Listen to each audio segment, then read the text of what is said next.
Je m'appelle Mounira Salah. Je suis avec le Grand Tour. On est à la Biennale.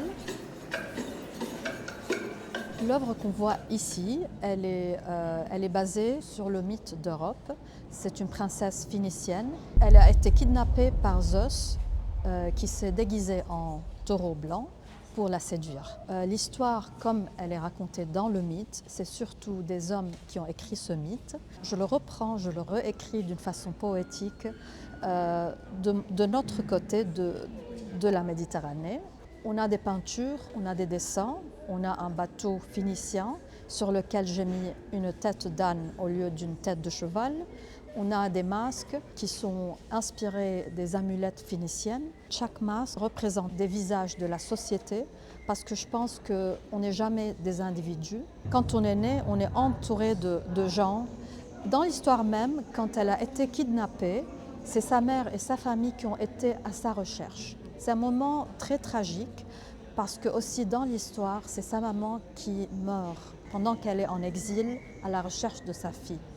Et dans mon histoire, je change un peu cette tragédie en mettant de l'humour. Pour moi aussi, ce n'est pas son frère Cadmos qui a introduit l'alphabet phénicien au grec, mais c'est sa maman. Et c'est de cette façon que je change un peu l'enjeu de l'histoire en introduisant une nouvelle façon de la redire, de la réécrire, mais en même temps en introduisant de l'humour et de l'amour, parce que même elle, Europe, c'est pas lui qui l'embrasse, mais c'est elle qui l'embrasse quand même. Il y a de l'amour là-dedans. Et donc, tous ces éléments, ils forment une façon de redire ce mythe d'un point de vue féministe, mais en même temps, je pense, humaniste. Et ça m'a permis de faire des recherches sur le temps des Phéniciens, sans tomber dans le piège des clichés, du nationalisme, de ce genre de récit. Plutôt, c'est vraiment la décomposition, se baser sur un mythe, s'approfondir, le changer tout en l'aimant beaucoup. Ce n'est pas pour le détruire, au contraire, c'est pour le réapproprier. Les Phéniciens avaient le bois du cèdre. D'ailleurs, les arbres, dans le temps, elles étaient beaucoup plus grandes que les arbres qu'on a toujours maintenant dans les quelques réserves. J'ai filmé une des scènes dans cette réserve, mais en même temps, je n'ai pas utilisé le bois pour construire le bateau. J'ai travaillé avec une famille au sud du Liban qui peuvent toujours construire un bateau à la façon phénicienne. Et j'ai préféré garder le bateau ouvert, pas fermé, pour aussi introduire cette osmose et l'ère du changement dans l'histoire et pour prouver combien nous, les femmes, on a besoin de redire des histoires. Aujourd'hui au Liban et partout dans le monde, je trouve, nous devons toujours beaucoup lutter pour demander un peu de justice aux femmes, mais pas seulement aux femmes, à tous les gens qui se sentent laissés sans justice.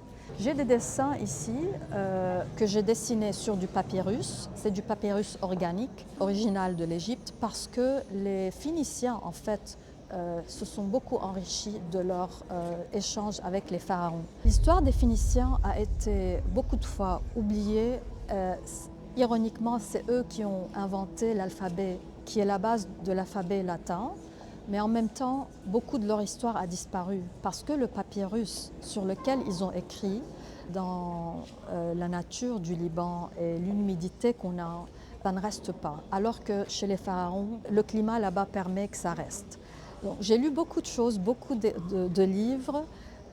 Je ne suis pas archéologue, mais j'ai grandi au Liban, là où toute cette archéologie existe en dessous de nous. Et puis, dans les années 90, après la guerre civile, quand j'étais très jeune, on voyait les excavations. Ça m'inspirait beaucoup. Je voulais devenir archéologue, en fait. Bon, ça ne marchait pas, j'ai fait l'art, la musique, tout ça. Mais ce qui est très intéressant maintenant, je trouve que tout ce désir et cette archéologie qui nous entoure, elle revient ici dans mon travail. C'était un besoin que j'ai eu à cause de tout ce qui s'est passé au Liban, l'explosion d'août 4, le 4 août. J'étais là-bas, ma maison est aussi dans ce quartier. Bien que je vis aussi aux Pays-Bas, je fais beaucoup des allers et des retours. J'ai toujours un atelier au Liban, mes parents, ma famille. Je suis basée à moitié aux Pays-Bas, à moitié au Liban.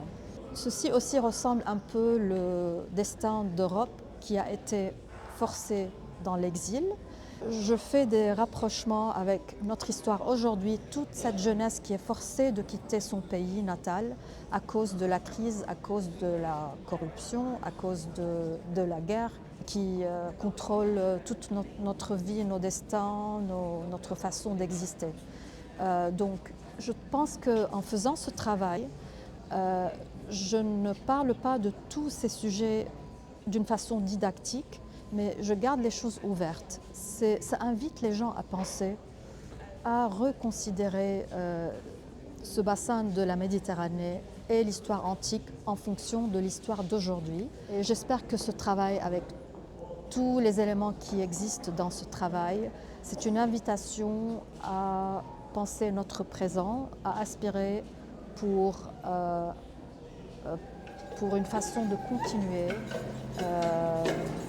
pour un futur meilleur.